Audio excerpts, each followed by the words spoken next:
This channel's real, this channel's about documenting, this channel's about talking, having an open opinions. And let's get started. Say woke, say woke. Say woke. Head of a horse, the body of a man. Unidentified flying object.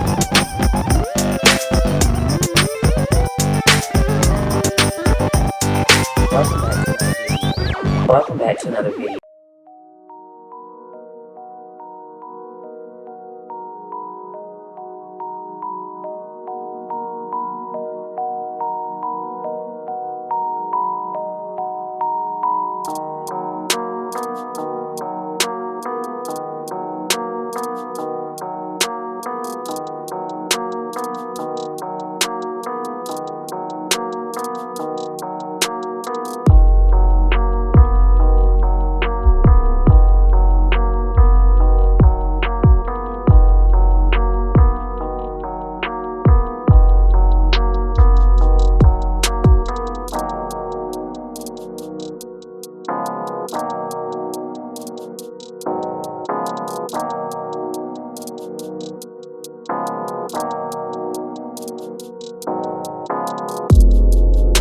I'm going to need some help.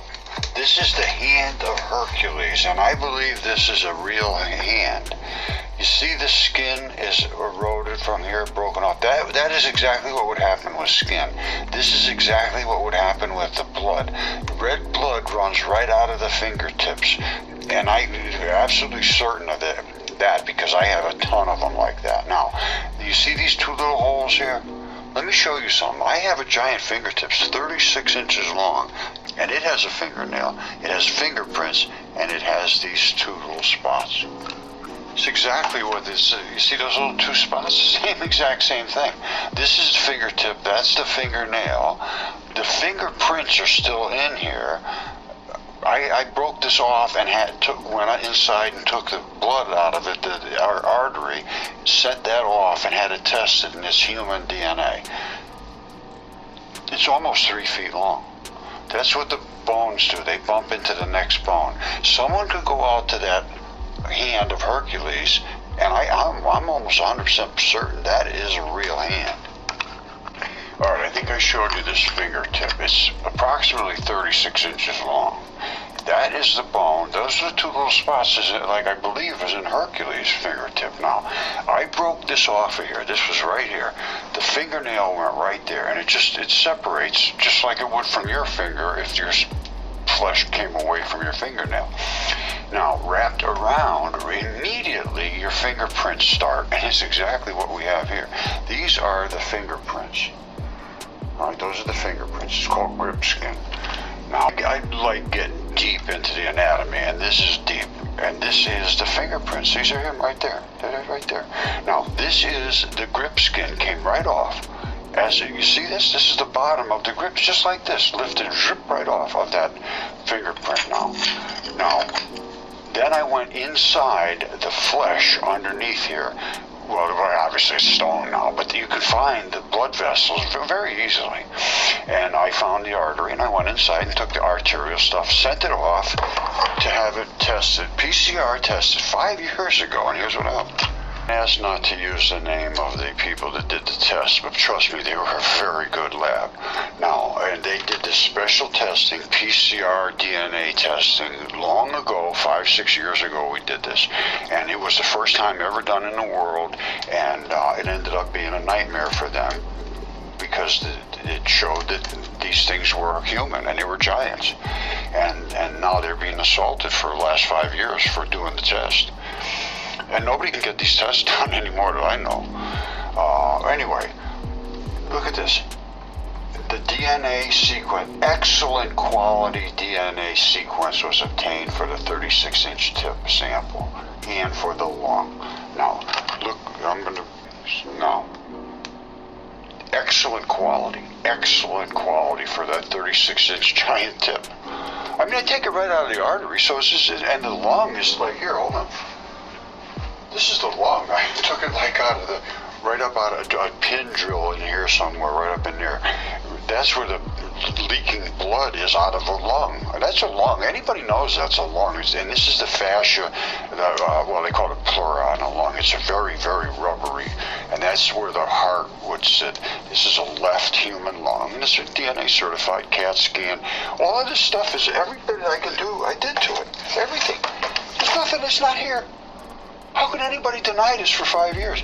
Following the processing of the 40-minute formatting of the DNA, approximately 80 to 100 base pairs of DNA sequence generated for the 36-inch tip sample using these primers and for the lung were submitted individually into a nucleotide blast search using the National Center for Biotechnology Information database, whereby each DNA sequence was matched to all DNA sequences in history contained in there and in this database. And here's what it came back with. 100% match for Homo sapien mitochondrial cytochrome B and D loop region. That's for that gigantic tip and for the lung. Same thing, because they're both human stuff. And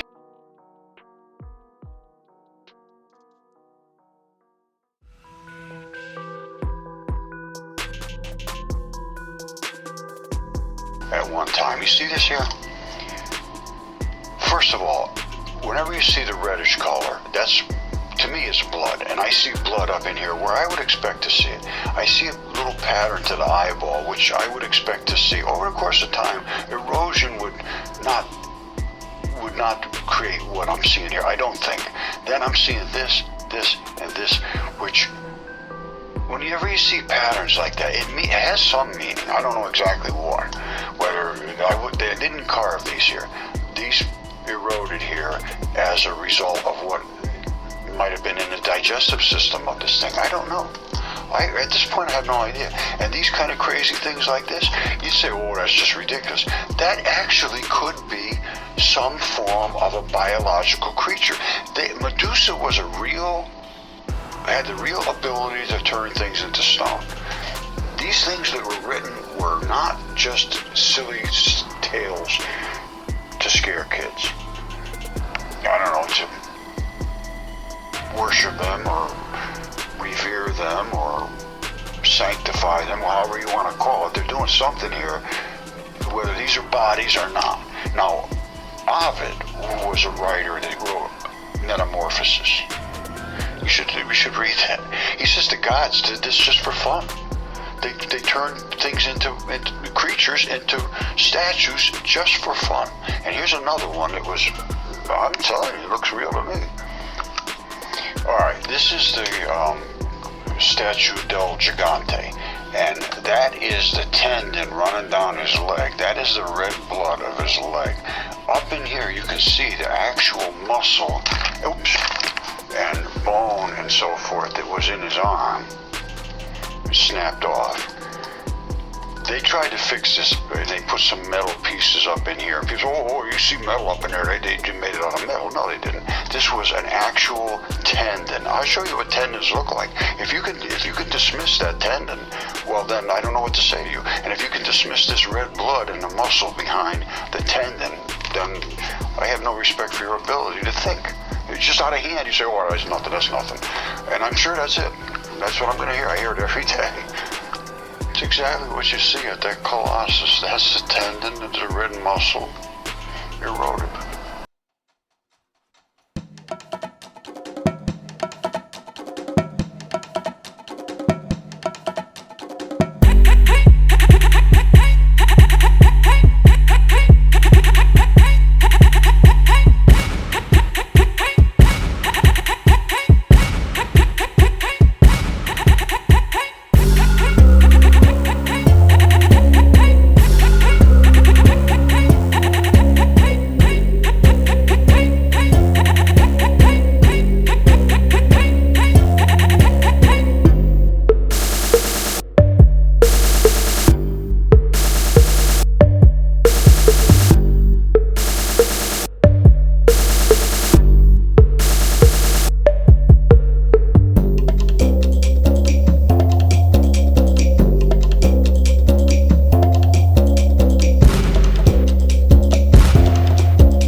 Mount Sinai.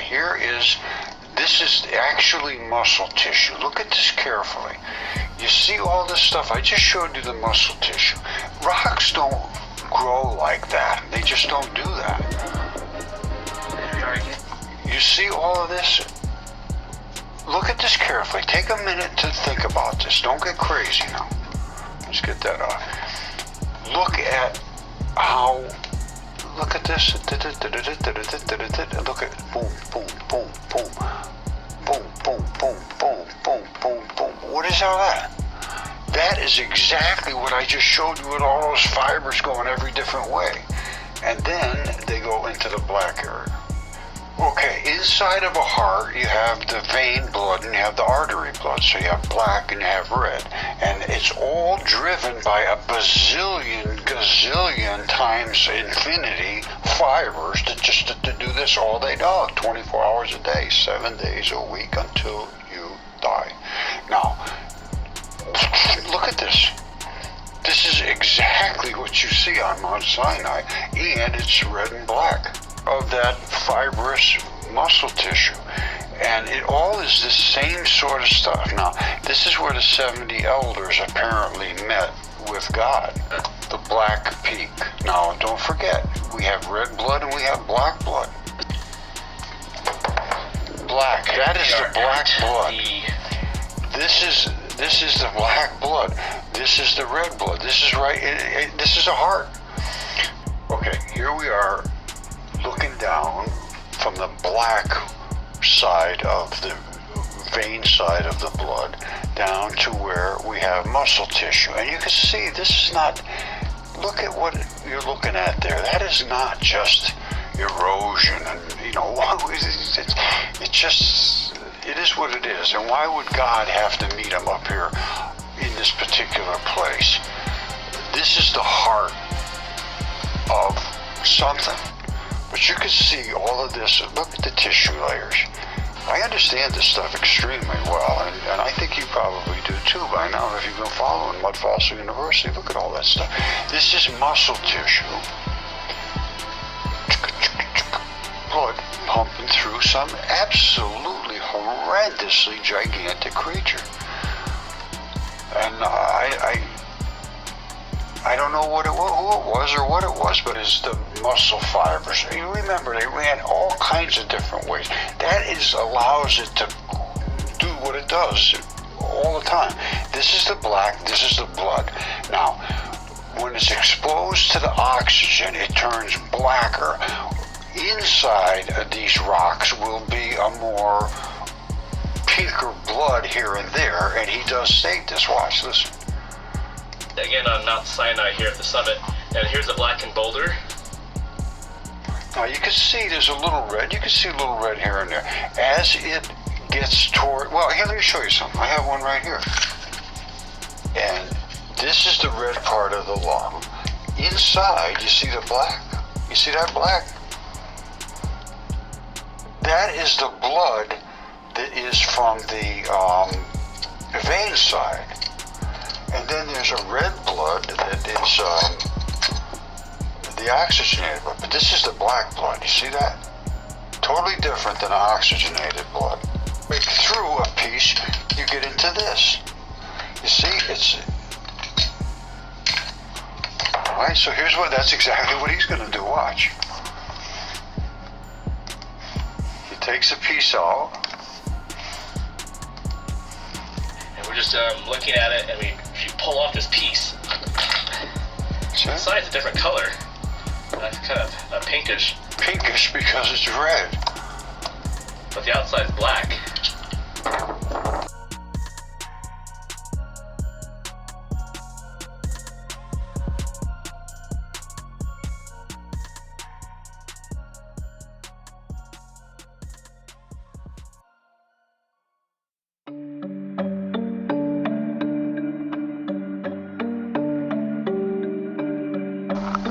Hello, my good friends. friends, this is just amazing. This is Roger Spur, and I am from Mudfossil University. However, I believe we're going to start a new school, which just changes everything, because everything needs to be corrected.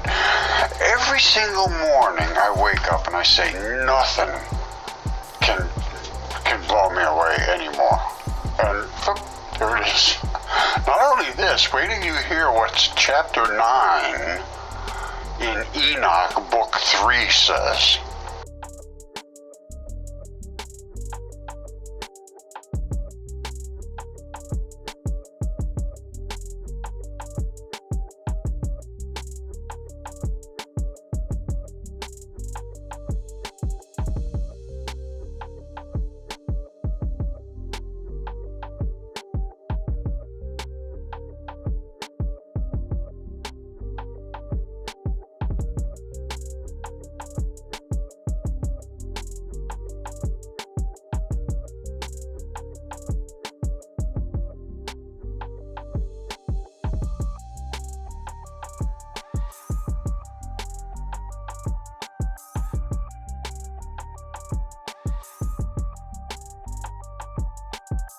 In a minute, but look at this landscape.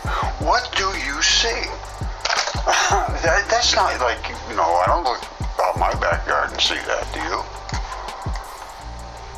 You see what you're looking at there? Look at that. This is literally a layer of tissue, which is, like a membrane, and then you have your fleshy thing, and then you have another layer of whatever, collagen or keratin or interstitial or whatever it is. But this is all biology. Look at that. It's all biology. You don't see, that's not normal. That's not just from runoff. And then you see the abrupt transitions. Now, I'm starting to wonder whether this is from a lung. You see how they have this very enhanced? Somebody really wanted to see this. You see this? This isn't what your average situation is. Now, and I understand biology and the internal organs extremely well. And these are some form of biology. And when you see these colors, that's like bile or acids or salts. They have salt flats out here, which is kidneys. See the different color? And then there's blue ones, the real deep blue ones. And they have all kinds of different colored, little lakes and things that are the biological areas. Look at these different colors down here. What is that all about? And the earth is a creature, and the earth is carcasses, and that's why this is a lung, and it's a very small lung, and I'm going to show it. It's sliced in half so you can see inside how all these it's a little wet here. The wetness brings out the colors, all those little balls underneath. That's how I stabilize these things so they sit flat. That little magnetic ball thing works great. Now you see all these little different colors. Every one of those was a little alveoli. This is the outside of the lung. And it has the same sort of look to it. That's not just a concretion of some sort. That is actually a lung. You should be able to see. You see this rounded spot here? That's fabric that was attached here. This is fabric on the outside, and on the inside, you see all these passages through here? Watch. I'm going to twist it sideways until we get the shine. You see all the shining? Those are all of the alveoli that are now turned to crystal. See it? Watch when I twist it. See in between each one of those? That's all blood transferring oxygen into those transition metals. So when you die and all that blood is stuck in that organ, it finds its way into these alveoli and attaches to silicates, which is down in the lower part of the periodic chart, silicon.